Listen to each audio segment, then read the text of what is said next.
JT Show.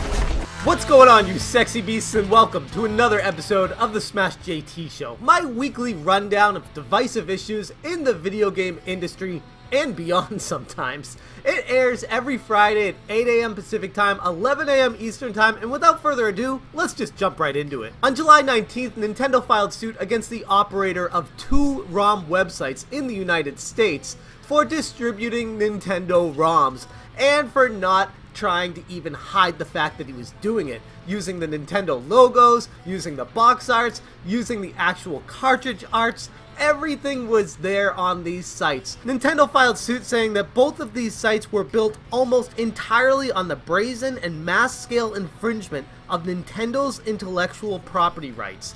And I'm all for hearing out a company on why they want to sue someone for using something that is technically legally theirs. But this is where the issue I have with it comes in. Why is Nintendo going directly after these two ROM websites? Well, one is they're in the United States, where the laws are more in Nintendo's favor, where many of these other ROM sites that are existing today are in other countries where the laws aren't so strict or even as gray as they are here. So Nintendo is hoping to set a precedent by winning a suit against these people to shut these sites down and maybe scare those other websites in the process from distributing Nintendo IPs as ROMs. Here's the issue, and I think this is something we all know with this. You can't stop the spread of ROMs. There are torrent sites. There are websites that pop up what feels like every day. These ROMs will always be available for download for people if they so choose to do so. What the issue really is here is Nintendo's not giving the opportunity for people to get these games in a legitimate way right now, so people are resorting to downloading them illegally. And that's a word I don't even like to use around ROMs because nobody really knows what the laws are regarding ROMs. They were set a long time ago, and there's an extreme gray area with these. Sometimes you'll ask people what's going on with them and if I'm allowed to even use ROMs, and they'll say, no, it's illegal, you can't download ROMs no matter what. You ask somebody else and they'll say, you can download ROMs as long as you own the physical copy of it already and you're downloading it as a backup, then it's legal. But then you wonder about Nintendo going after a website that's distributing these, technically not doing anything illegal if they're just distributing the ROMs, but Nintendo's saying they're profiting off of it, and that's where the issue comes in. It's funny though, because ROM download websites have been available since the internet started. You have always been able to download ROMs from as far back as I can remember. But for some reason right now, Nintendo is hell-bent on getting these ROM websites shut down. They're not even doing a cease and desist, which is the typical course of action before a lawsuit. They're skipping right to the lawsuit, asking for $150,000 per ROM infringement, up to $2 million total. This is insane to me. Clearly, this website doesn't have that kind of money. Nintendo's not going to get that from them. But what they're doing is going over the top to get them shut down. My problem with this whole issue is Nintendo's trying to take down a ROM website that's distributing these video games to people, but they haven't provided an avenue for people to purchase them in their own right. So Nintendo's putting the cart before the horse a little bit here. Now clearly they have something planned down the road, or else they wouldn't be so hellbent on getting this ROM website shut down and setting a precedent for the entire ROM website industry. But there's nothing available right now, so anyone who's trying to play these old Nintendo games, they're SOL unless they head over to eBay to pay exorbitant amounts of money for certain games just to have the right to play them. Which is strange too, because Nintendo can't stop the sale of used games, but they can stop the distribution of ROMs. Or at least they're trying to. It's not a precedent that I'm on board with. It's something that I've always been on the side of the gamer when it comes to ROMs. Now, I clearly don't want people downloading ROMs that they don't own the games of, but if you're just getting a backup copy or an easier way to play the actual game that you have on a modern piece of hardware, I don't see a problem with it, and that's my issue with Nintendo trying to stop this whole thing.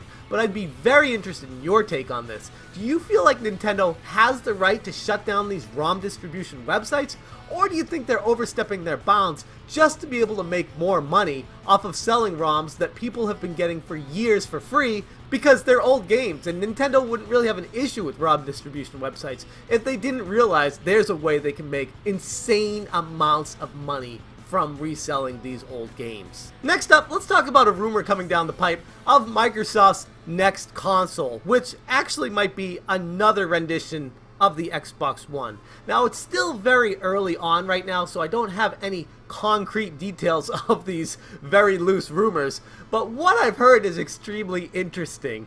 As far as the console that they're working on behind the scenes right now, it's gonna be a very lightweight version of the Xbox One console, where it's going to be a cloud streaming service console only. No disk drive, no crazy big parts involved in it, but it will have extra computing power to detect collisions. And why that's important, you might ask, is detecting collisions on a console without having to verify it through a remote server will save a ton of information going back and forth, reducing lag time and improving overall performance of the games you'll be playing.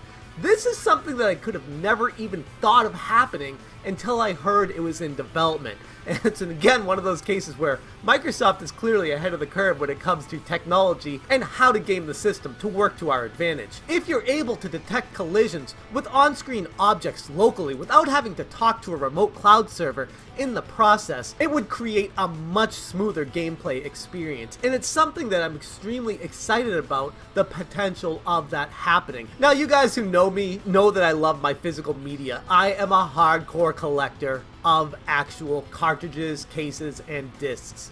But when it comes to the future of gaming, I've already accepted the possibility that the physical media is going the way of the dodo, and it's gonna be going a lot faster than a lot of us might think.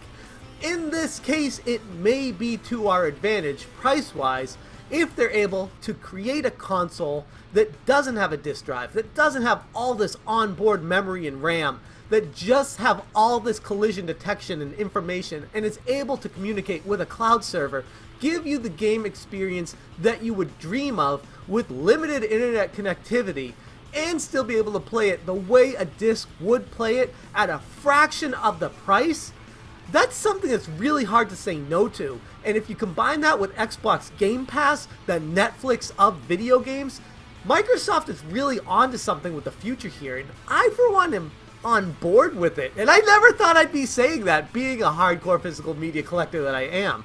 But in a way, I'm kind of okay with that, because my house is already filling up with physical games. There's only so many I can put in here, and physical games from old school are always going to be there, so I'll always have something to collect. So in a way, maybe it's a good thing? I don't know. That's where I stand on it. Let me know down in the comments below, how do you feel about the potential of Microsoft's rumored next upgrade to the Xbox One? I'd be very interested to hear your thoughts on that. And for this week's smashing video of the week, please don't hate me for saying this is the video of the week, because I know a lot of you guys might hear this and be like, ugh, groan. But PewDiePie had an incredible 8-year anniversary-ish type video about getting into YouTube, the struggles he had with it, what he hoped and dreamed for from it, looking back at how he got started to where he is now, and every hurdle he's had to overcome between starting and getting to where he is. It's an incredible video. Whether you like PewDiePie or can't stand him, it's still worth your time to check it out. Trust me on this one, guys, it really hit home listening to what he had to say about being a YouTuber and sometimes the extremes you go to just to get some views.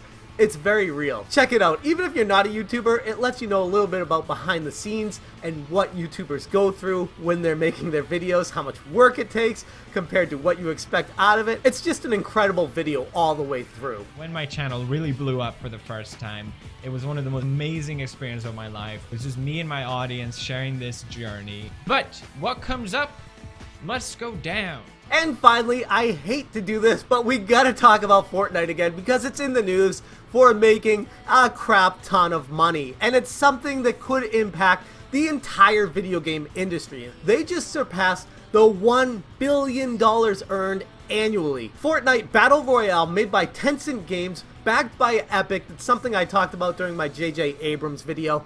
This company is huge, and it's only going to get bigger, with some expectations pointing at the $4 billion earned annually. And why this is a big deal for the entire video game industry is the way it breaks down is only so much money to be made in any specific industry at a given time. You have to look at this like a pie and how you split that pie up. And all the money going towards Fortnite is taking money away from all these other developers like EA, like Take-Two. And some people might hear that, myself included. Yeah, down with EA. They suck. They deserve it. Yes, but hear me out. Because sometimes competition is good. And as much as EA sucks the life out of video games, they make quality games from time to time. They support good indie developers. They're on the forefront and the edge of technology when it comes to sports games and graphics and just pushing the envelope in that arena. And if Fortnite is taking money away from these gigantic behemoths like Square Enix, like Nintendo, Sony, Microsoft, all of these gigantic companies will be losing money to Fortnite. And I want to ask you guys this. Do you feel like if all this money starts going to Fortnite, is it going to ruin the rest of the industry? Or do you feel like they just need to step up their game and make something to compete with Fortnite, or go in a different direction to get money from some other type of game? It's a scary disruption for the entire industry right now. The game is like a virus and it's just spreading throughout the entire industry. And if you love playing Fortnite, more power to you. But sometimes we should take a break from that same game all the time and hope there's other games to play when Fortnite finally dies. Love to hear your opinion on that one though. And that's where I'm going to end this week's episode. First off, thank you so much to all the Patreons I'm listing right here. You guys make such a huge difference contributing to the success of this channel. If you're interested in joining them, hit that Patreon link below me. You can donate as little as $1 per month. Every little bit helps. If you're still not subscribed to the channel, hit the subscribe button and the bell for notifications. And if you missed last week's episode, I'm going to put it right there. That's all I got for you guys today. Thank you so much for watching, and you stay sexy.